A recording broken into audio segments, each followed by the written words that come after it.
सत्ता में अब आज की राजनीतिक कुंजी खोलते हैं, जिसमें चुनावी राज्यों की तो खबर है ही, उस राज्य की भी खबर है जहां कुछ ही दिन पहले चुनाव खत्म हुए थे, नई सरकार बनी थी। इस राज्य का नाम है जम्मू कश्मीर, जहां अब भी कुछ नेताओं का चुनावी स्विच ऑफ नहीं हुआ है और विधानसभा में अनुच्छेद 370 वाले मुद्दे को फिर गर्म तवे पर चढ़ाने की कोशिश हुई है। चुनावी राज्यों की बात करें तो झारखंड में आज पीएम मोदी ने पहली चुनावी रैली की। यहां भ्रष्टाचार के मुद्दे पर पीएम मोदी ने नुकीले हमले किए। इसके बाद दो बड़े अपडेट महाराष्ट्र से होंगे, जहां विपक्ष की मांग पर चुनाव आयोग ने महाराष्ट्र की डीजीपी रश्मि शुक्ला को हटा दिया। और आपको ये भी बताएंगे कि महाराष्ट्र में आज जब नाम वापस लेने की समय सीमा खत्म हो गई है तो बागियों का मौजूदा स्टेटस क्या है।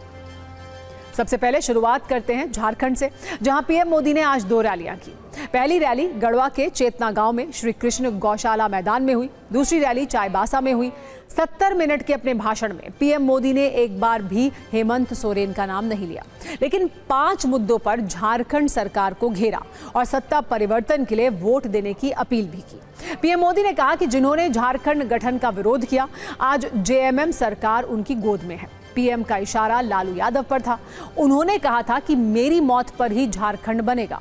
पीएम मोदी ने हेमंत सरकार पर आरोप लगाया कि राज्य में पेपर लीक का उद्योग बनाया गया है। झारखंड में दुर्गा मूर्ति विसर्जन के दौरान पथराव किया जाता है। पीएम ने कहा कि झारखंड में 5 साल में भ्रष्टाचार की सारी हदें पार हो गई हैं। पीएम मोदी ने बांग्लादेशी घुसपैठियों का मुद्दा भी उठाया और कहा कि वोट पाने के लिए घुसपैठियों को झारखंड में बसाया जा रहा है। कुल मिलाकर पीएम मोदी ने अपनी पहली ही रैली से झारखंड का चुनावी एजेंडा सेट कर दिया। हालांकि हेमंत सोरेन ने आज एक चुनावी रैली से पीएम मोदी के आरोपों का जवाब भी दिया।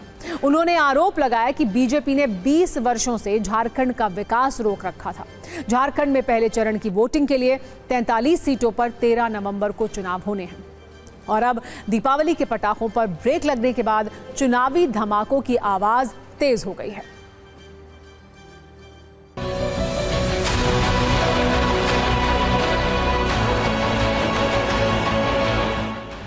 जेएमएम, कांग्रेस, आरजेडी, ये तीनों दल घोर परिवारवादी है।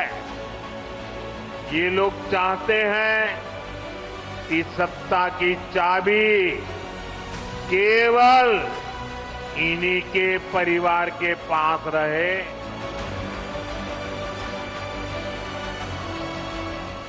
भ्रष्टाचार दीमक की तरह देश को खोखला करता है। झारखंड ने तो बीते 5 सालों में देखा है कि कैसे जेएमएम, कांग्रेस, आरजेडी सरकार ने भ्रष्टाचार की सारी सीमाएं तोड़ दी है।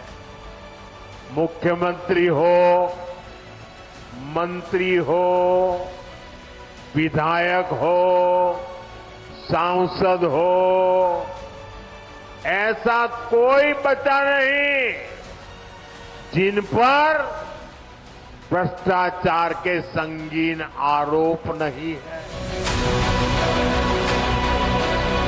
ये तीनों दल घुसपैठिया समर्थक है।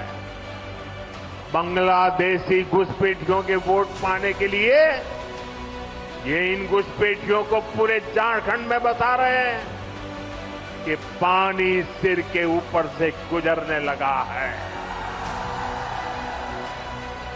जब घुसपैठ का मामला कोर्ट में जाए और प्रशासन इससे इनकार करे तो पता चलता है कि सरकारी तंत्र में ही घुसपैठ हो चुकी है।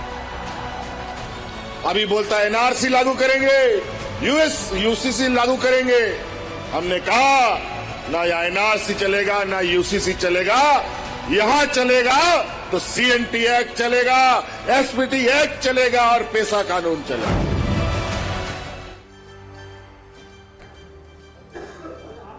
पीएम मोदी की आज की रैली से पहले कल बीजेपी ने झारखंड मुक्ति मोर्चा के नेता और झारखंड के मुख्यमंत्री हेमंत सोरेन को बड़ा झटका दिया। झारखंड चुनाव के लिए नामांकन के दौरान हेमंत सोरेन के प्रस्तावकों में शामिल रहे मंडल मुर्मू बीजेपी में शामिल हो गए। मंडल मुर्मू शहीद सिदू कान्हू के वंशज हैं। दावा है कि मंडल मुर्मू के पाला बदल लेने से बीजेपी के लिए परिस्थितियां कुछ फायदेमंद हो सकती हैं।